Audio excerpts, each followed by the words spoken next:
Welcome to the Rangers Today Baseball Podcast. From the bus leagues to the big leagues, the Rangers Today Baseball Podcast has got you covered. Here's Jeff and John. Hey, everybody, welcome to the Rangers Today Baseball Podcast. This is episode number 115, and today, Avery Williams, a double-A pitcher for the Texas Rangers, left-hand pitcher. He's kind of got a wild story about Tommy John that he's going to tell us about today. He was part of the Dane Dunning trade that came in, and so he'll be on here in a little bit, but we got to talk big leagues. Season has started, so we are no longer in spring training. We are in the season. The Rangers have played their first week of baseball. They are 4-2. Yeah. Started out good, one opening day. That was a lot of fun. I actually went to the ring ceremony that next night. By the way, that was cool. I went down there and got to give my props to Cody Bradford. I wanted more than anything to just see one of those rings. And Jankowski had told me, he would say, you come down, you let me do the ring, whatever, anything. So we went down. Everybody that was in that second game, the second game of the ring ceremony, Walsh was one of the heroes. You had Dunning that pitched real well, Bradford that pitched real well, and we had Bochy. Everybody came into the media room. So everybody got what they wanted. I said, I'm going to the clubhouse. Yeah. Me and Sean Bass had it down there, and the only one in there was Bradford. We had just talked to him. And I walked up, and I said, hey, man, look, I know you're – and I didn't realize they were all on the field looking at their rings. Oh. And so he was getting ready to go out there, and I said, hey – look, before I get out here, I said, I just want to see one of these things up close. He goes, absolutely. So he pulls his box out and he just hands it to me. Yeah. And I'm like, can I open it? He goes, well, open it. Look at it. So I opened it up. Have you seen it up there? I haven't, because my son kept winning the other day. Yeah, because of the baseball. Yeah. You open it, dude, it spins. It's just doing spins in that little box. Oh, man. He took it out, let me hold it. He took it apart, and he was showing me all the little things that it does. The leather, there's a piece of the baseball in there. It's really cool where that's it. Cody, thanks, buddy. I mean, you didn't have to do that. I know he was all dressed nice. They were about to go out on the field, but he stopped down and he just let me hold the ring and play with the ring. It was really neat. Yeah.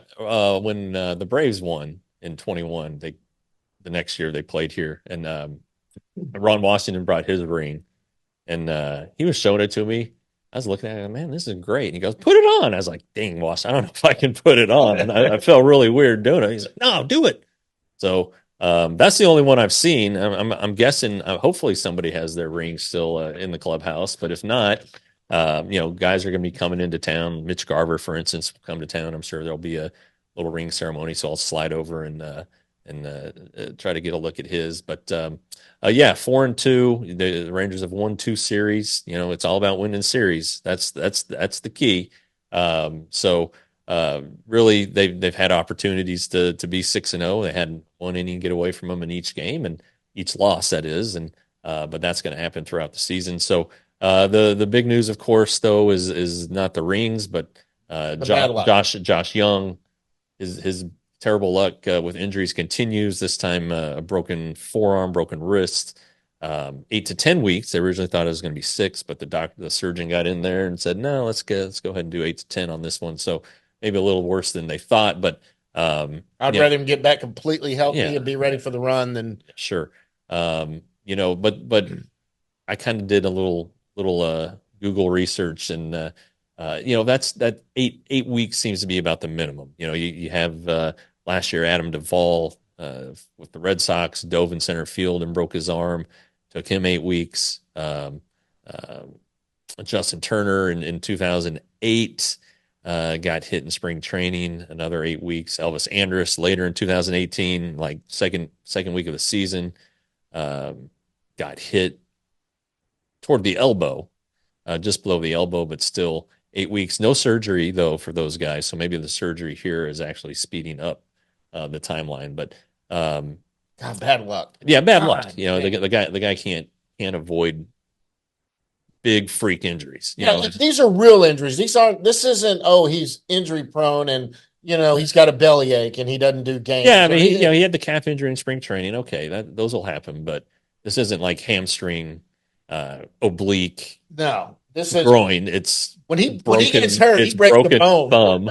And he has to have surgery. So I mean, it's bones. Yeah, but I mean, gosh, he was hitting so well. He'd homered in that game, drove in 4 runs in that game.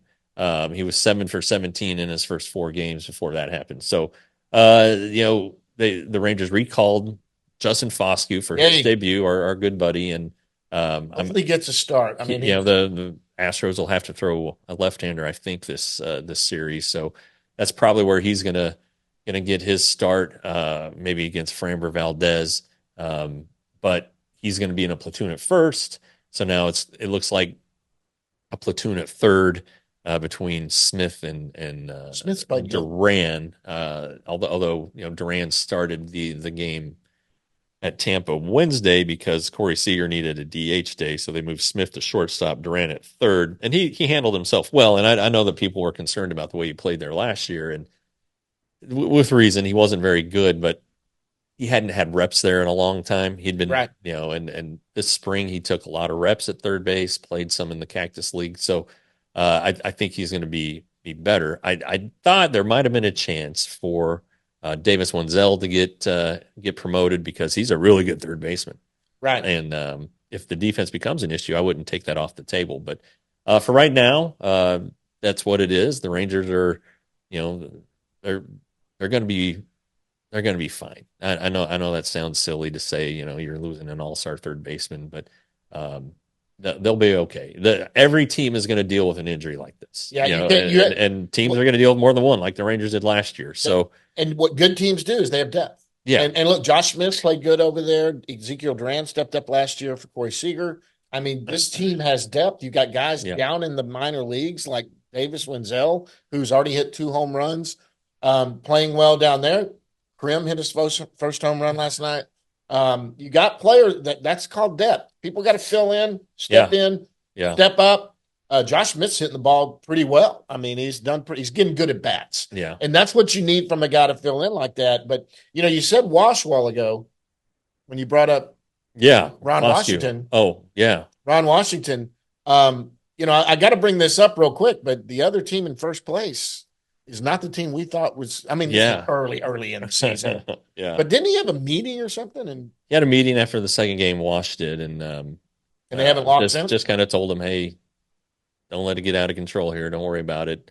And they've won 4 in a row. Now the last 3 were against the 0-8 Miami Marlins, but a win's a win, and they all count the same. So, Wash.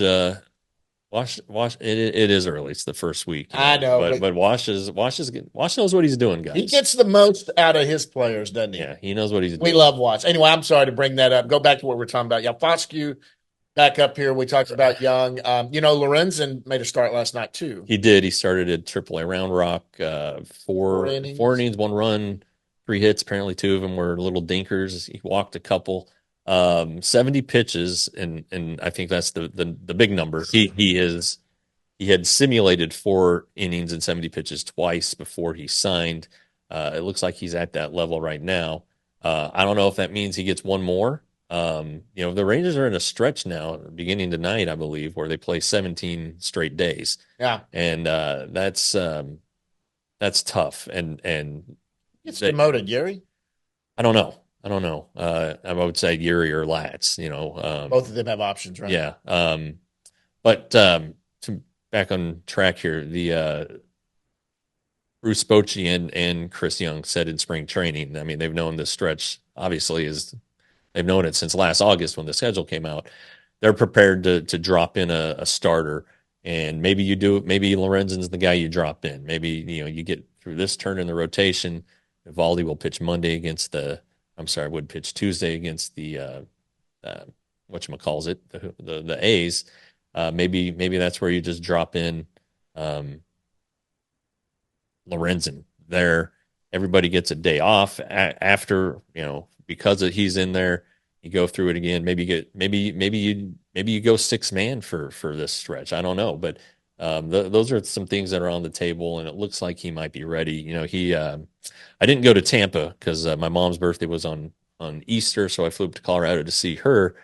Then my daughter has known for 2 months that her 3rd grade at Cora Spencer Elementary in Mansfield, they were going to Globe Life Field for their field trip, their spring field trip, and she had asked me very sweetly and passionately, "Oh, you're right. Could I please come?" And so That was Tuesday, so I had the Sunday trip to Colorado, Tuesday field trip to Arlington, so I didn't go to Tampa. But while we were at the field trip, right when we got in, Lorenzen was in town throwing a bullpen session. So I'm probably the only one who noticed. I didn't tweet about it or take any pictures. I didn't want to incur the wrath of anybody with the Rangers, but I was there and I saw it. So he's I think he's getting close. So I wouldn't be surprised if he's in the rotation next week. And you know what? What a good signing, honestly, just to add depth. Even Yeah. if the guy eats innings and gives up 4 runs a game, you got to have somebody that's going to eat some innings and do that. Hopefully, he can do that. I mean, look, the pitching staff all together throughout this first 6 games, aside from Leclerc, who's had slight struggles in his 2 games that he's been in, have looked good. They've looked like a team that can hold things together. All Yeah. you need, you have to keep teams in a game. That's all you have to do. Yeah. You just have to keep them in the game. This offense will produce. Right. Even without Jung, they're a pretty deep offense. And we hope for no more, knock on wood, injuries to major players on that team. But good Lord, it's going to be fun this weekend with Astros in town. Yeah, it's And I'm going to be in Houston.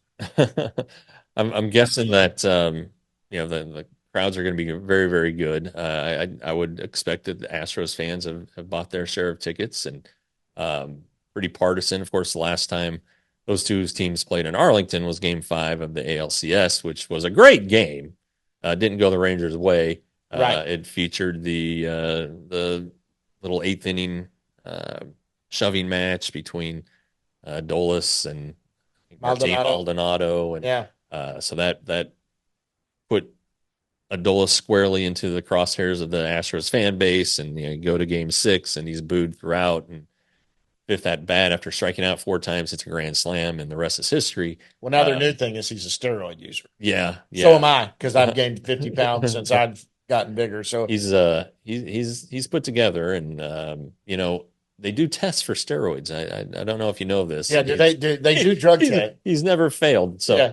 I think he's just one of those guys that looks good and is a highly skilled athlete. And in this day and age, to throw a steroid accusation out, just kind of, I mean, and guys do get busted for it. Sure. It's still happening, but it casts aside a lot of logic because my April Fool's Day joke didn't go over well. These guys are tested quite a bit. So anyway, yeah. So the Astros, their fans seem a little butthurt from not winning last year, and they made fun of the banner ceremony and said the banner didn't look good. Well, it's been straightened out. Everything's fine. And then they had the same thing with their banner. Did you see that? Yeah, There was one that put that out where theirs didn't hang right either, and it all folded up. So I mean, they have selective memory, short memory. Well, sure, selective memory. But they're hurting. They're hurting, and I wonder. And they didn't have a good opening series. They were swept by the Yankees, and they go out and throw a no-hitter, which was a pretty interesting situation with their number 5 starter, guy who barely made the team. So. It's a different team. It's a lot of the same players, but right.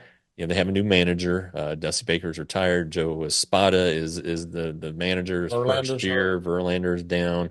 Martin Maldonado's not there, which probably ultimately helps them because he was such a black hole offensively. But have the Alex Bregman situation. He's headed toward free agency. Wants to get an extension done, but it hasn't happened yet. So. A couple maybe underlying storylines there with them, but they're going to be there. They're going to be a very good team. It's pretty much a given that they'll be around, and I think the Rangers are too. And a couple thoughts. The Rangers not winning the division was a big deal for the Rangers. Sure. That is a motivating factor, I think, this year. That's one of the carrots that they didn't get last year. Obviously, they got the biggest one, but I think it really bothered them that they didn't win the division, and they made life hard on themselves. And it's because they were first place through most of the season. Well, and technically they finished in first place, but the Astros had the tiebreaker. So anyway, there's that aspect to consider here. And then the Astros have won 8 straight games at Globe Life Field. They're kind of the big bad. They're still the big bad guys in the division. I wonder though if winning the ALCS over the Astros has had a mental effect, and the Rangers are like, all right, we've now vanquished our our overlords, and we're now ready to give Well, some of it back. So I don't know. Maybe that's all conjecture, but look, just a couple thoughts. Look, this is a great rivalry, and when you look at rivalries throughout baseball, you got the Red Sox and Yankees, who are a storied rivalry. You got the Cardinals and Cubs, who are a storied rivalry. You go over to L.A. and the Giants and the Dodgers, or whatever. This is turning into one, and what makes it more significant is they're both good. Right. They tried to make it into something when the Astros first came up, but they sucked. Those first years, they were hideous. Well, it started, and then the Rangers sucked. It started with the interleague, and the Astros were pretty good there for a stretch, hanging on, and then we weren't in the division together. Right. It was straight interleague, and so it was only 6 games, and then they were forced to move over into the American League, and they were just dreadful. They're just dreadful, and then they started to get good in 15, and then they've been very, very good. They've been to 7 straight ALCS, and the Rangers the Rangers went the other way. So it's good for baseball that they're both good. Yeah, it really is. You're exactly right. So yeah. All right. Well, listen, the big league stuff is here. It's going to be a fun week coming up. Doing that, we got Avery. Let's get him going on here in a second. We'll get Avery on. There's not really much more big league stuff to talk about. Yeah, I think we covered it all. And then we'll go down to the bus leagues, which will be a short one too, because there's really only one team playing. The rest of them are about to start opening. That's right. They open up tonight, right? Tonight. The Frisco's in Wichita. All right, we'll get Avery on here. Guys, Avery Williams right after this. The guest segment on Rangers Today Baseball Podcast is brought to you all season by our good friends at AAA Round Rock. Go see the Express beginning next week on the 9th through the 15th. They'll be home against Oklahoma City, the Dodgers affiliate. Always a good little club that the Dodgers put at AAA. These might be the 2 best teams really in the Pacific Coastal League. So Tuesday, $2 tacos. Wednesday the 10th, $1 hot dogs. 11th, it is Austin Black Senators night. The 12th, Friday fireworks. The 13th, Saturday, Express short sleeve hoodie giveaway. And then on Sunday, it is the Alamo Oat Milkers Day. I'm not sure what's going on there, but I have a feeling a cow's going to get milked. So anyway, go to MLB.com/round -rock. Trying to think of the right word. MLB.com/round-rock for more information. Get some tickets. Go out and see our guys at Dell Diamond, and they'll be with us all year. So thanks to Round Rock. All right, guys, and joining us right now from Wichita, where the Frisco Rough Riders are about to take on the Shockers. Who is it? No, that's the Wichita State. Wind Surge. It's Avery Williams, Texas Rangers left-handed pitcher. Avery, what's going on, buddy? Good morning, guys. I'm doing great. How are you guys doing? Doing well. Looks like you're staying in a classic Wichita hotel. It's a really nice hotel, actually. Good memories in this hotel. We won it back in 22 and went and partied as a team in the clubhouse, and then came back to the hotel, ate some good food, and there's good memories here. So it's always a good stay being here, and just glad to be back. Yeah. All right. So yeah, you are back. You dealt with the Tommy John surgery. And when I talked to you at spring training, it didn't sound like your ordinary Tommy John injury, because you'd had it for a while. Am I remembering this correctly? Yeah, it's a weird situation. But so originally I had felt like a cramping sensation in 23 going into spring training. I had a big league, non-roster big league invite. Right. And so leading up to that, I was throwing bullpens, and there was a cold snap in one of the weeks leading up, I think early or late January, early February. We were throwing in the bullpen, or we were throwing in the cage bullpens, and my forearm just felt really tight, which isn't normal for any pitcher.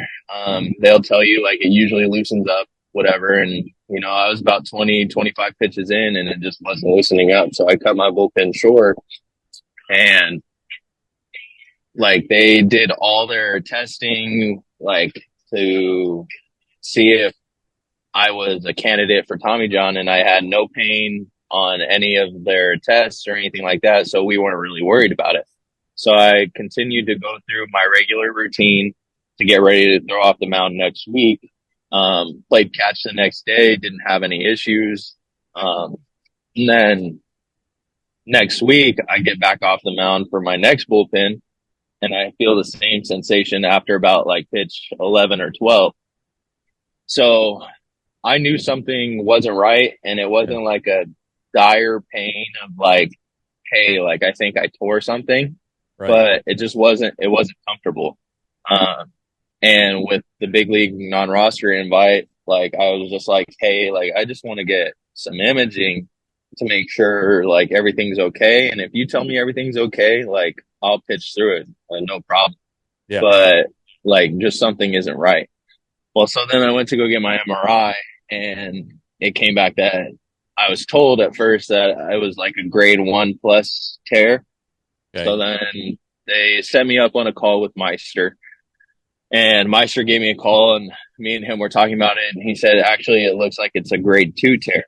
So he's like, I'm going to fly you out to Dallas, and like, we'll talk about your options and like what you want to do and how you want to go about it. So the next week I flew out to TMI, and I did all that stuff and talked to Meister, and he sat me down and he draws on the whiteboard of what your UCL looks like. And then he brings up your MRI, and then he has a model elbow there.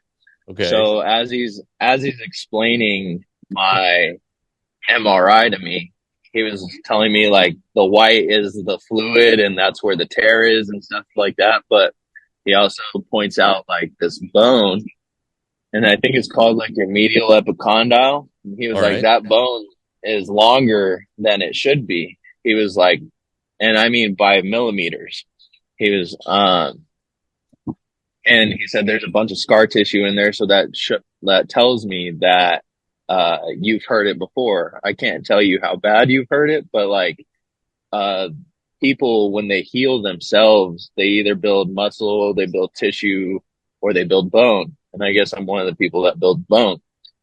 So that's how he knew that like I had heard it before, because that bone was longer than it should have been. And if you would have told me, he asked me when I heard it, and I couldn't tell him. I was like, I don't remember. But if you would have told me to like put my arm out straight, like my arm would go out straight, but my hand would always be kind of like cocked. And it just started back when I was in college, and I never really thought anything of it. And so fast forward, we decided to get the surgery. It wasn't a grade 2 tear. It ended up being a grade 3 tear. Oh. So he did full reconstruction. The UCL itself wasn't torn. It was just torn off the bone. So he cleaned all that up. He took out that little extra bone, reattached my old UCL back to the bone, and then he put the brace in, and then he took the gracilis from my right leg, and put that over top. So I got like 3 like backup of security, so to say. So you have 3 UCLs. yeah, he did a really good job, and it feels really good, and it feels really strong. I had woke up from surgery though, and funny enough, like still off the anesthesia, I remembered when I heard it, and I was in junior college my freshman year. And what happened is we were in the fall of my freshman year at junior college, and I was pitching against a Japanese team, and I had pitched like 4 innings, and in the bottom of the 4th, that team, actually that year, we ended up winning the National Junior College World Series, so we could hit a little bit.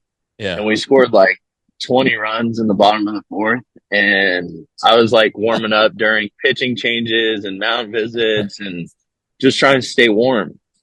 Well, I went out for the 5th, threw my warm-ups just fine, and then I went out, or then I threw to my first batter. And when I threw to my first batter, I felt that deep cramping sensation, but it was more pain. Okay. And like me being 17, 18 years old, like I thought my career was over. I thought it was Tommy John. Turns out it was.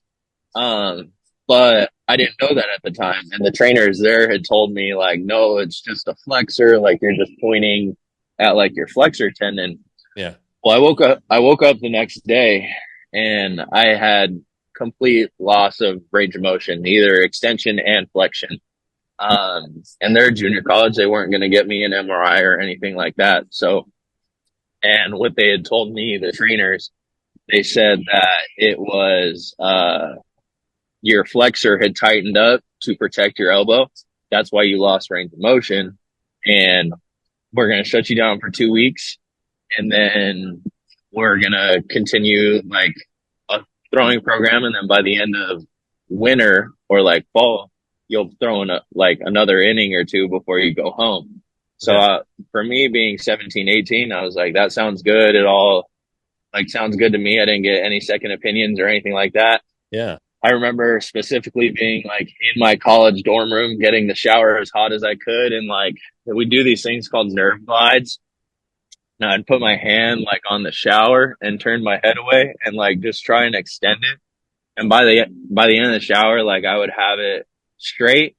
And then the next day, like I would just have a little bit more range, but like it would go back to like having no range at all. So then I went home for winter break and I was throwing bullpens at my former high school, and I'm throwing stuff like off the walls of the gym. And I was never like that before, but like I didn't know what was going on, but I was dealing with a lot of like discomfort and pain and just trying to throw through it. And, you know, I did that from literally that time in junior college to last year. And it's wild to me that I was able to compensate that much for that long a time and it hold up as long as it did. Yeah. So we're talking what, 7 years? Yeah, like 2016. Yeah. Actually, so it was fall, so it was still 2015 to 2023. Man, Good Lord. That's quite a story. And it actually opened up my eyes a lot in the grand scheme of things, looking back at a lot of my baseball career, because I've always known I was a good pitcher. I've always known that I had good stuff. But I had dealt with like a lot of anxiety and a lot of self-doubt, especially when it came to like throwing or just even playing catch. Like I would just overthrow my catch play partner a lot. And like, I was never like that growing up. And I wasn't like that. Like my first couple weeks in junior college, like I was throwing lights out. My first outing is like when I got the offer to go to U of A. So for me to all of a sudden just be spraying and all over the place, like I didn't know what was going on, but now I look back at everything that had happened and I look back at my time at U of A and how I pitched there and I didn't perform the way that I wanted to, and like what I dealt with in like I would have good streaks in the minors, but then all of a sudden like everything would change. And a lot of it, I think, had to do with that, like anxiety, that self-doubt, just because like there was no confidence in any of my throws of like where it was going. Okay. So looking back, like the whole rehab process, I think that helped me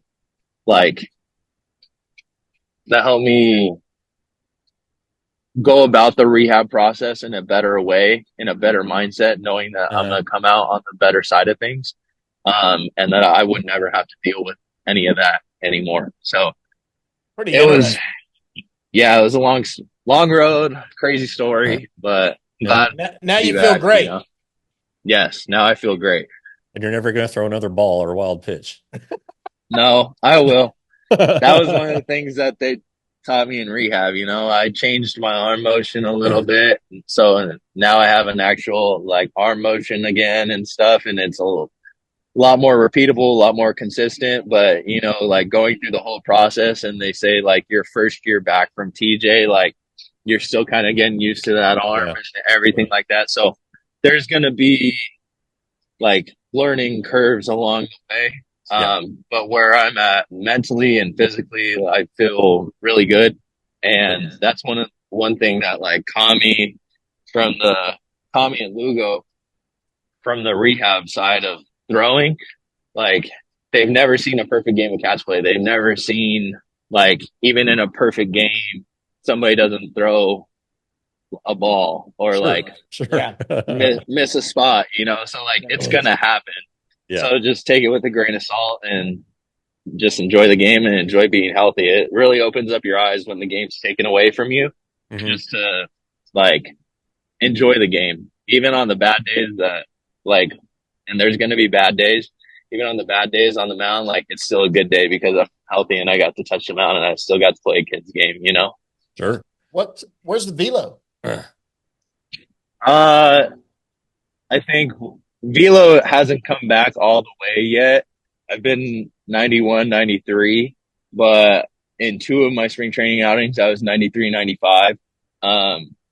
So it's a little inconsistent as far as like being there consistently, but I think I'm not worried about it coming back at all, but all my stuff has like upticked in movement and just pitch quality. So I feel really good like where I'm at, and the more I throw and the more comfortable I get with this new arm and being off the mound, I think the velo will come on its own. Sure. So when you get a new arm stroke or new arm slot like you're talking about, is it like learning how to ride a bike again because you were doing the old one for so long, or it took a little bit of work. If you see me like around the field, I carry this little towel around with me. And it's not necessarily a new arm path. Like I still have the same arm. Sorry. I still have the same arm. I still have the same arm slot.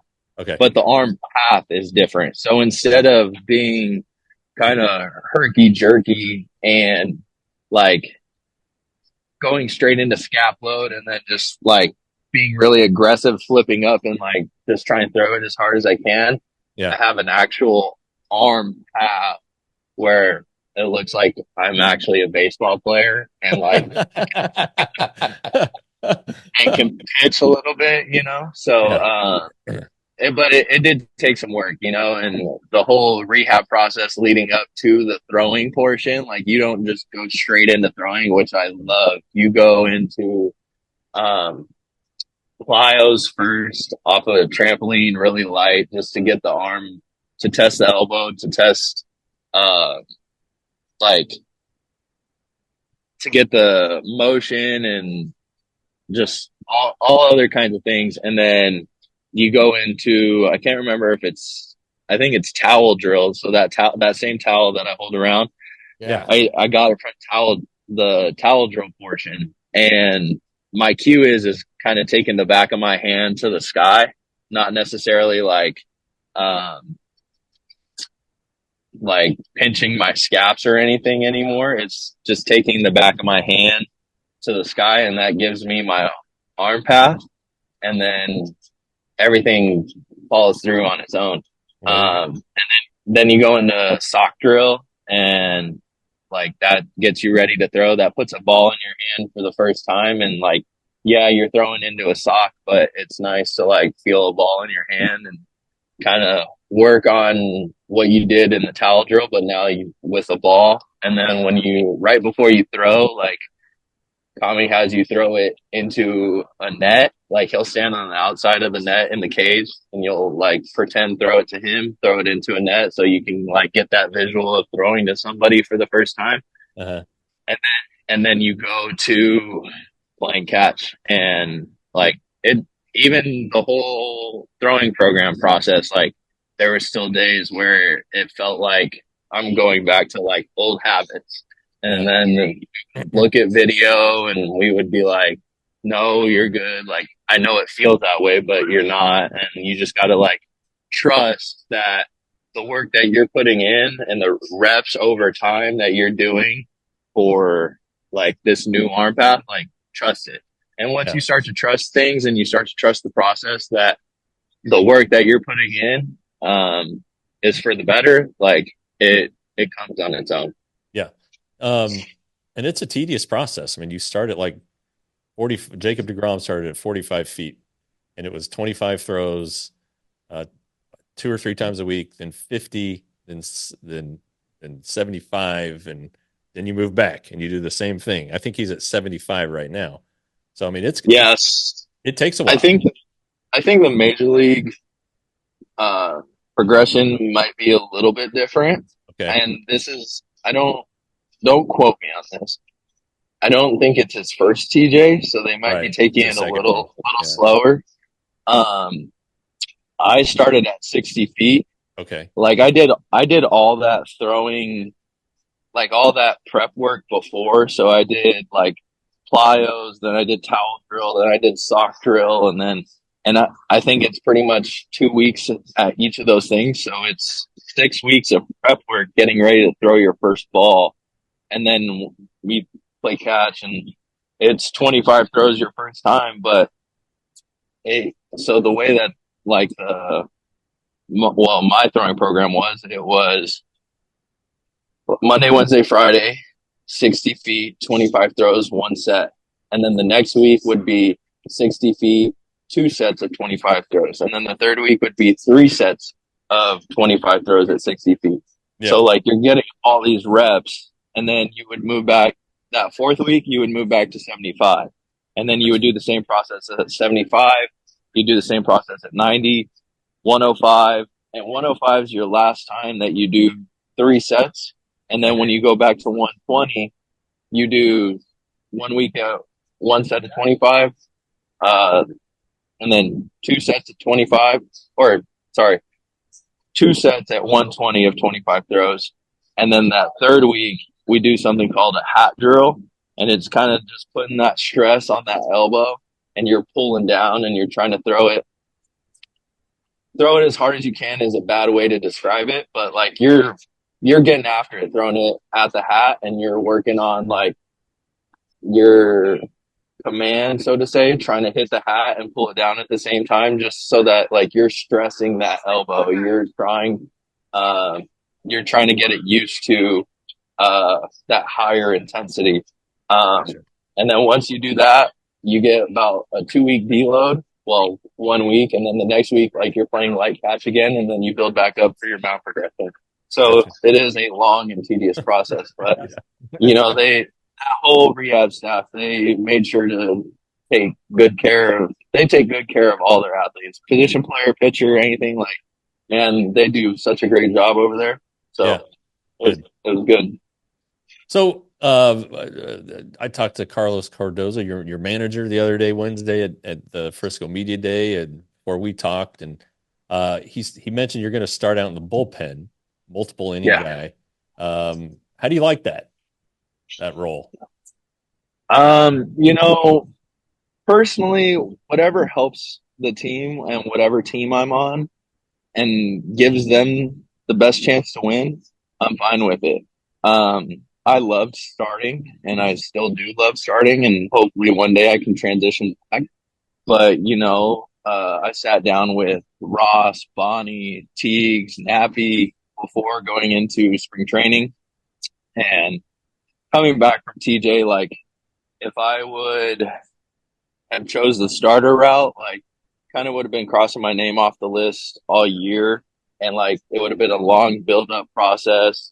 I probably would still be in Arizona if that was the case, like building up innings and stuff like that. And then, I mean, they have a whole rotation up in the big leagues right now. So I probably wouldn't even sniff it, because to be a starter and not have any like big league time or not be an established big leaguer, they're not going to be like, oh, Weems has got 2 innings and then we got to burn the bullpen the rest of the game. Like they're not going to do that in the big leagues, Yeah. So I think their thought process was like, if I had the chance this year, possibly, maybe, the best chance would to be a reliever and throw 1, 2, maybe 3, 4 innings at a time, depending on what I build up to. And I've always been told that my stuff would play better out of the bullpen. And I think that's true, but I also think that, like, I'm a hard worker, I'm a quick learner, and I think ultimately, like, I would love to transition back into a starter maybe one day. And there's a lot of people, when I sat down with Ross and them, like, that was one of the things that I said, and he said absolutely, and he stopped me and he named off a bunch of guys that broke into the league as relievers, and now they are established starters in the big leagues. So nothing is out of the question, but I'm happy with where I'm at, like, mentally, physically, going into the season, and everything else will fall into place and it'll take care of its own. Like, I just got to focus and keep doing what I'm doing and hopefully get there. That's the ultimate goal. Sure. Before I hand you over to John for his less baseball-y questions, you were at Game 5 of the World Series. You were in Arizona rehabbing. Your good buddy Cody Bradford got you some tickets. He did. What was that? What was that like for you to be at that game? Bittersweet, I think it was, and I won't lie. It was bittersweet. I thought about, like, how I really wanted to be there, and that I really had a chance that past year to be there. Of course, if I was healthy, But more importantly, like, I was just happy for those guys. Like, I would have loved to have been a part of history and been part of Texas's first World Series, Mm-hmm. And especially, the only thing I could think of is, I was like, man, if I was here, I was like, of course it's an AZ. I was like, how many people I would have here cheering for me? Like, that would have been like a storybook thing to have, like, my first year in the big leagues in AZ, and right. I may not have made it. I don't know. Like, that's totally, like, I may not have made it that year. So to say that, but like, we always like to think positively, and of course, you would have been the starter. Let's think positive here, Avery. I don't know about that, but like, just to even been a part of that team and been a part of, like, that locker room and stuff, and then like, to think about, like, that's like storybook stuff of, like, man, I would have had all my family and friends and whatever, and that would have been, like, one of the coolest experiences of my life. But God has a plan, and whatever his plan is and whatever his timing is, like, I'm good with it. All right. Good attitude. It was Cody Bradford got me the tickets, and it was cool to see them, like, go and do what they did, and, like, see them get the trophy and talk, and couldn't be happier for them. So thanks to him, like, I got to see him win it and be there, and it was a cool experience. Nice.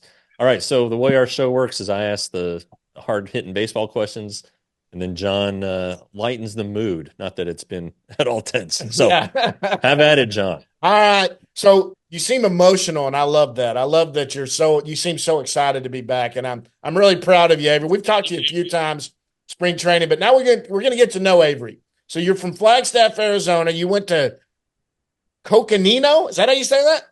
Yeah, Coconino. Coconino High School. Did you play any other sports when you were in high school? Not when I was in high school, but I played basketball growing up my entire time. And then we moved into Phoenix going into my freshman year of high school. And I went to Millennium for 3 years down in Goodyear by the Wigwam. And, oh, wow. Okay. Yeah, so my dad got a job out at Palo Verde Power Plant in Tonopah. So I went to Millennium for 3 years, and then I pitched. I played over there. I played well. We got a new coach my junior year, going into my junior year, and me and him really didn't see eye to eye. So I said, at least if I'm gonna enjoy my last year, like, I want to enjoy it with all the boys that I grew up playing with. And my parents went to Coconino, and I had always dreamt about going to Coconino. Like, Flagstaff was a small, like, blue collar town Sure. growing up, and it's not like that anymore, but that's what it was. And like, they're full of tradition and stuff. And like, if your parents went to Coconino, you went to Coconino. If like your parents went to Flag High, you went to Flag High. There's a big rivalry, you know, and it's not quite like that anymore. But you know, that's kind of how I grew up. So I went back to play at Coconino my senior year and play for Daniel Vandervalk, one of the best coaches that I'd ever had. Still talk to him, still keep up to him to this day. He's down in Chandler now, coaching the Chandler Wolves. But like, so yeah, I went to Coconino, finished my senior year. And then after that, I went and played 2 years at Yavapai Junior College, won the national championship, the junior college championship in Grand Junction, Colorado, my freshman year. And then played 2 years at the University of Arizona, and then got drafted in 2019 by the Chicago White Sox. So hang on. Yavapai produces talent. Yavapai has always had good players, and the two who come to mind are Kirby Yates. Well, I was thinking more Rangers, but Willie Calhoun went to school there. Yeah. And I think Ian Kinsler spent a year there between the junior college, Arizona and Arizona State, I think. Yeah. But yeah, they're loaded. Now, let me ask you this. So you ended up going to junior college. Were you recruited out of high school? Did you have any other like 4-year school opportunities? Actually, no. And it was surprising to me, but you know, I had South Mountain Community College and I had Yavapai Community College, and so I had committed to Yavapai, and then I played my senior summer. We do a tournament in Albuquerque every year. Well, I threw in the first game, and I threw really well. I threw like 7 innings or whatever, and the UNM coach had actually heard about me. So the next day, he wanted me to throw a bullpen for him. And I had already thrown like 7 innings, but you know, I was like, why not? So I threw a bullpen for him.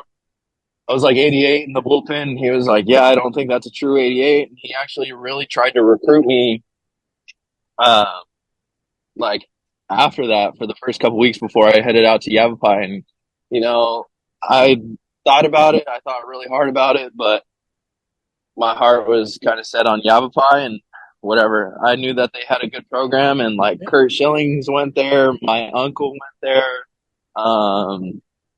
Kirby Yates, like Rick Kranitz was there, you know, and so there's just a lot of people that went there that I knew they had a good program, and I knew I could flourish there. All right. Hey, before we go on, Avery, can you get your face a little more on the screen?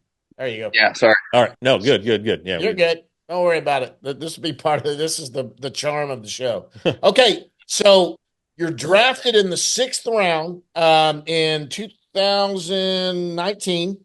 You're drafted out of the University of Arizona in the 6th round by the Chicago White Sox.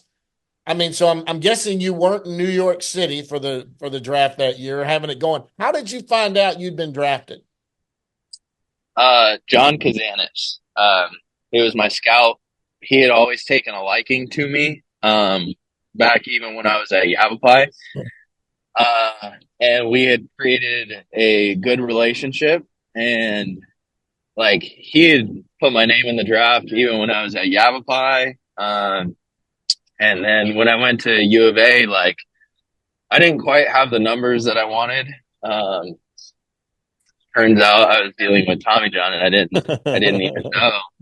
But so like didn't have the numbers that I wanted. It was a tough, like me and that coaching staff didn't really like connect very well. So it was a really tough time for me, being there. But you know, like since the relationship that we created, and I always talked to him, and he had always seen me throw, and he just had a lot of belief in me, and he knew that I could possibly turn into something. So I owe it all to him to vouching for me in the room and saying, hey, we need to draft this guy. And, you know, like he's part of the reason why I'm at where I'm at today. So all because of him, like I'm now in professional baseball and in the Texas organization. So Yeah, yeah, and this is another one we got to ask, because getting into the Texas organization, you were a part of the Lance Lynn Dane Dunning trade. They don't remember Avery Williams was part of that trade that came over from the White Sox. Now, how do you find out you're traded? Now, this is during the offseason. Who called you and told you that? that's a funny story. I was actually in Puerto Rico at the time because I was playing in the Puerto Rican Winter League. One of my best friends, he's from Puerto Rico, and he had actually hooked me up to go play there over COVID. And this was like technically like my first full year of pro ball, and like it was all during COVID, Yeah. and like not a lot of guys where their first full year, like, do they go play winter ball? Like that's usually like kind of down the road. But he hooked me up to go play over there with him. And we were about to open up in Mayagüez, and we were staying in like downtown Mayagüez. And I woke up early for whatever reason, and I checked my phone, and I had seen all these tweets like, you're traded, blah, blah, blah. Like my agent had texted. And this is like 2 or 3 in the morning, Puerto Rican time. So like the trade had happened at like midnight. So my agent's like, he had called me, texted me. He was like, hey, when you wake up, give me a call, whatever. And so then like I'm sitting there, and then I like ran into my best friend's room. I was like, bro, I just got traded. And like, he was mad that I woke him up. He was like, what do you mean you got traded? And he was like, who'd you get traded for? I was like, Lance Lynn. He was like, big leaguer. He was like, you're good. You got traded for a like good cause. And he was like, go back to sleep. So then I went back to sleep, and then I talked to everybody, and can't remember who the first person that called me was. I mean, I called Kazanis, and I called uh my agent, I called my parents, told them everything, and then I think the first person to call me was Todd Walters, maybe, or Yeah. I think CY called me first, and then after that it was like Todd Walters and who else? I think Mike Daly. Daily. Yeah. Yeah, Well, yeah, that was like Chris Young's like first week on the job. Yeah, I remember Yeah. that. They also did the Nate Lowe trade right around that same time, and everybody was excited. Oh, look, Chris Young's already in there making trades. And it's like, no, these things take forever. Chris Young was not. He might have helped a little bit on the back end, but the legwork had been done. But Yeah, and I remember both of those. and it was really funny because actually I had gone on a podcast with the Chicago White Sox who wanted Lance Lynn. So they wanted to work out a trade with a podcaster here in Dallas. And I immediately, first thing I said was, okay, I'll give you Lance Lynn straight up for Dane Dunning. That was my trade right there. They turned it down. And I was like, really?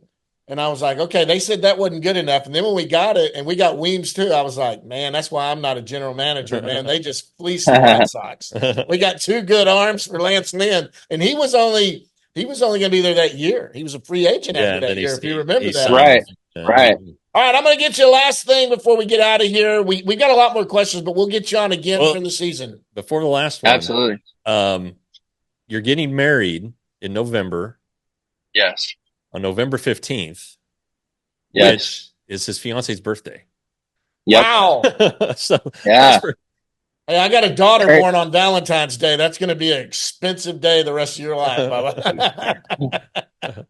Crazy stories. I'm full of crazy stories. Yeah. So you guys are going to get married in Flagstaff, or where are you Queen Creek, Arizona. Okay. It's called Schnepp Farms, and it didn't originally work out like like that. We were supposed to go look at the meadow there, because we both have pretty big families, and then like we just wanted kind of like a big wedding. So this place was the only place that we could afford having a big wedding. And we went and looked at the meadow. We loved it, whatever. And then we pulled up to the farmhouse because offices were there. Well, we pull up. She's like, "Oh my gosh, I love it!" And they were having a wedding there that day. So when I got out of the car, I told them, I said, like, how come we're not touring the farmhouse, or like, how come you didn't mention the farmhouse? And she was like, well, it's kind of booked out. And my fiance was like, that sucks. Like, can you put us on some sort of cancellation list? She was like, yeah, actually, I think we had a cancellation for like a Friday in November. I was like, why wouldn't you just lead with that when like if I asked if it was booked or not, you know? And we looked at the schedule and it ended up being on her birthday. And I was like, well, how do you feel about getting married on your birthday? And it's funny. She, when we first started dating, she had told me she had had a bad history of birthdays. So when we got engaged, I had played off, her birthday was during the week. I had played off like we were doing something the weekend before for her birthday. So it was a birthday weekend type of celebration. So we got engaged on the 11th for her birthday because she didn't know what was going on. Yeah. And then now we're getting married on her birthday. So now she has no more bad birthdays. That's there awesome. you go. That's incredible. Well, I remember because my sister's birthday, Anthony Andrews' wife, Diana, Jesse Sanchez, the great MLB.com reporter, and then my best friend's aunt they're all November 15th birthdays. So when you said that the other day, I was like, oh, well, that, and I even said, yeah, it's my sister's birthday. And he said, well, it's my fiance's birthday. I was like, what? Yeah. So that's cool. That's another cool story. You are full of stories. We're going to have you on like all the time. Yeah, we got a lot more things to ask. I'm going to ask you the last question is, we always ask this one. It's what's something that nobody knows about Avery Williams? Examples so that you'll know it. Jack Leiter told us, I don't know if you ever watched any of our shows, Jack Leiter hates peanut butter. That's a weird one. We've got the old general manager, John Daniels. He used to have what was called airplane underwear. He wore one pair of underwear every trip and then one pair back. So he said it's worked, still here. Yeah. So what is something nobody knows about?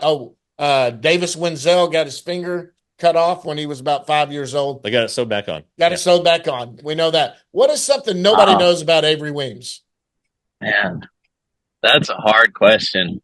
I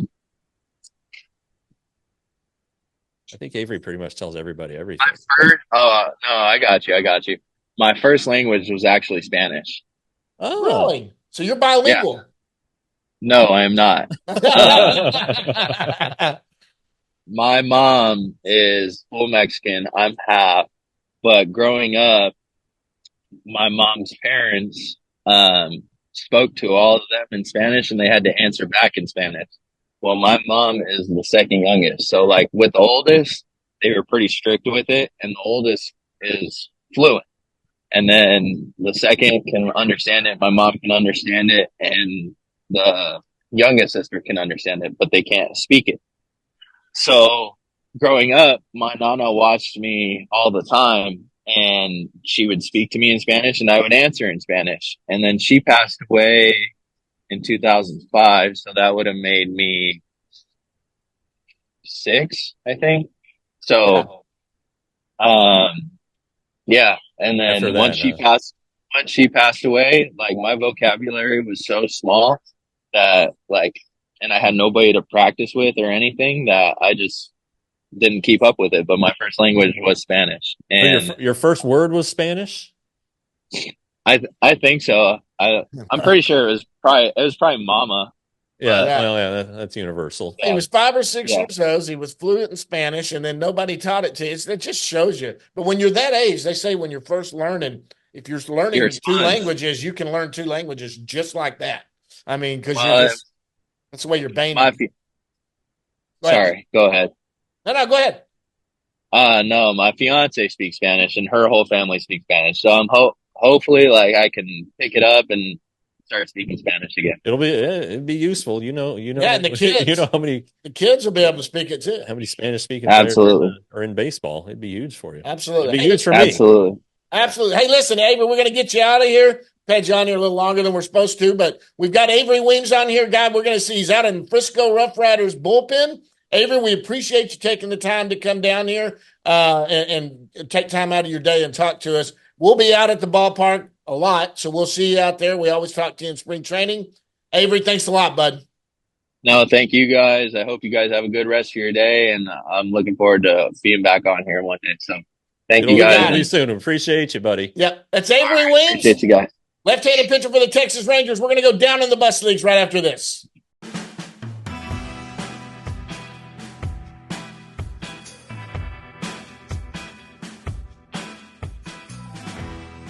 All right, big thanks to Avery Williams for joining us. That was good. He's a talker. He is a target. You know, he got emotional there a couple of times. You love that. I just feel a healthy guy back, loves this sport, wants to be a big leaguer. Even if he doesn't make it, I think just that you could see he got a little emotional there a couple of times. He's just excited to be back. And I'm telling you, a left-hander this year out of the bullpen, don't discount this guy. If he gets it going and he's good, that might be somebody down the line that at least he's going to get to AAA, I imagine, if he does well, and might even help this bullpen out at some point this season. Yeah. We're talking later. They're going to make him go through at least half a year. I mean, he needs to stay healthy. Exactly. That's the key thing. So exactly. So we're down in the bus leagues. There's really only one team to talk about right now, and that's everybody else starts tonight. That's right. Frisco's Wichita. We just saw Avery's in Wichita, and Hickory goes to Rome, which is the Braves affiliate, and then the Down East Wood Ducks. They're in their last season there in Kinston. They open at home against Jersey Shore. What I believe is on the ML. Now you can stream one of them, right? I don't know, maybe because the ownership changed. They might have Kinston. Well, yeah, possible. So anyway, yeah, they start, and before we talk about Round Rock, last show, we were speculating as to what the break camp rosters would be, and then I believe they came out and excuse me, after the Rangers announced their roster, everything kind of shook loose. So in Frisco, Aaron Zavala and Abby Ortiz are the top prospects there. Teodo's there too. Teodo is there, yeah. Shout out to Abby Ortiz, who on Frisco Media Day attempted to do his interview in English, and he was pretty good. Carlos Cordoza, who translates or we love speak Carlos. Spanish, yeah, and I think he's also from Puerto Rico along with Abby. Was there in case Abby ran into some trouble, and he did a couple times, but I admire it greatly when a player does that, and for him to be doing it at AA, seems like a great kid, always smiling. I'm looking forward to watching him play some this year. Ryan Garcia, Dane Acker, they're in the rotation. Hickory, the big news I think was Sebastian Walcott is starting out there in high A. Great. Yeah, Brock Porter is up there. That's the prospect heavy team. Right. That's the group Can't to keep an eye there. on. Yeah, that's the group to keep the eye on. And then down east, good young talent down there. So my guy's there. What's his name? My pitcher that I've talked to CY about. God dang it! Why do I go blank? Isaac Tiger. Isaac Tiger. Well, there. poor old Isaac though is hurt. Yeah. Oh, he's got a little elbow deal. So does Jose Corniel. So. Oh yeah, I saw Corniel. No surgery needed, but they're both going to be down until early June. So your guy will have to wait for down east. Okay, all right.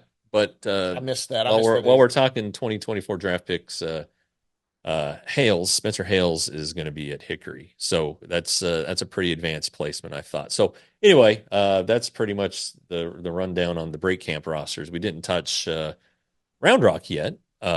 They started last Friday, the day the Rangers were off. Owen White pitched to the opener. Jack Leiter came back the next day, pitched really well. Good. Yeah. We were talking earlier in the first part about rotation options, and Jack Leiter's if he keeps doing this, he's going to be in the majors this year. Yeah, he's looking like a number 2 overall pick. His stuff was good. His fastball was playing. I mean, he looked poised on the mound. He looked better than I've seen. I watched a little bit of that video of him. Yeah. It's look, he's got to keep it up. It's one start. it's We a can't get start. excited. So, it's the way you act about also Leclerc. Leclerc will go through a stretch where he seems to be trying to get in rhythm and find himself, and then all of a sudden he's a shutdown guy at the back of your bullpen. It just happens. Chris Bochy is not going to play around with it. If he doesn't trust Leclerc right now, he'll go with somebody else. Yeah. So that's just the way that thing works. But yeah, it was good to see. It was good to see him do that. Yeah. It was really good to see him do. And he came. Did he come out of the bullpen when he did it? Right? Did he start that game? I thought he did. Okay, I thought Maybe. he came out. I don't know. I might have been Lorenzen's start. Oh yeah, there you go. Perfect. And he only went out for an inning or two, and then they brought in Jack, who went like 5. Yeah. So Mark Church is at Round Rock after not making the opening day roster. That one surprised me that he didn't make it. But we knew that last show. It just hadn't been made official yet by the Rangers. Fossey started there. That's obviously didn't last very long. It's a good hitting group. Sam Huff is off to a good start. Jonathan Ornelas, who's on the 40, is off to a good start. I think he had a 4-hit game. Hit a home run Thursday night. Dustin Harris had a two homer game in there. So he's on this is going to be the Rangers' best team in my opinion. They have some veteran guys, some upper level prospects. So I think it's a good mix, and especially if the pitching holds out, especially if White and Leiter are good. And got a chance to be a pretty fun group. Danny Duffy took the assignment. He's there all these veterans. Yeah, Matt Duffy took an assignment there. He took free agency at first, but then he ended up going there. So you got both Duffys there. I mean, you got Fabian there. You've got the outfilders, Elliot Hernandez, and what's his name? The guy that made the catch you love so much. Derek Hill. Hill. Yeah. He's out there. I mean, look, this is a veteran. These are guys that have been in the major leagues that are playing down in AAA where you're going to go. That's right. We'll be there in probably May 31st and June 1st. Do a little live show down there. And that's right. They have signed on as the sponsor of the guest segment. So we didn't say that, but we'll edit it in. We'll edit it in. But it's a good opportunity for us. But Rangers fans and Round Rock fans just come out and have a good time. And absolutely, we're going to do something with Frisco too. So it's going to be a fun year, and it starts in the minor leagues for most of them tonight. That's right. Well, guys, listen, that's it. It's going to be a short one on Down in the Bus League since only one team is playing. We touched on that. Avery Williams came on. What a great guest to talk about everything he's been through. He needed Tommy John surgery for 6 years or 7 years before he actually got it. When somebody looked at it and said, you know what, you got a grade 3. And then it looks like they built it bionic. He's got some of his legs in there. They put in he has the original because it was just torn off the bone. It's fine. But they put in something from his leg. Which is what they normally get it. The brace like Brock Purdy, the 49ers quarterback, has. And I think Ohtani might have gotten the brace. And a lot of guys are getting the brace now. It's kind of something that Keith Meister engineered. So anyway. Perfect. And that's great. We love Meister. In fact, sad news, the Marlins young starter that just went down with Tommy John, he went to Meister. I saw that Meister was doing his surgery too.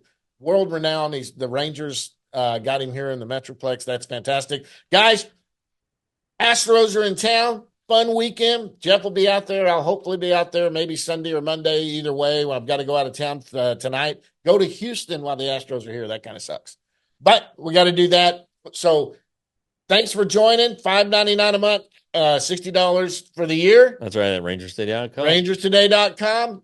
Subscribe to the YouTube channel down below there. We've got a lot of new people that are doing that, getting a lot of people reaching out, doing that again, and I really appreciate it. Was in a Walgreens the other day getting some throat lodgings and saw at long last sitting there on the there you go. Deal. There it was sitting in Walgreens. Still available. It's up there, but we can get you one if you want it. Reach out. We'll get you a copy of it. I'll even make the author sign it for you. You want to buy one, I can make that happen. Guys, might decrease the value. That's right. Guys, thank you so much for being a part of this one. This 115 is in the can. For Jeff Wilson, I'm John Moore, and until next time, see you at the yard.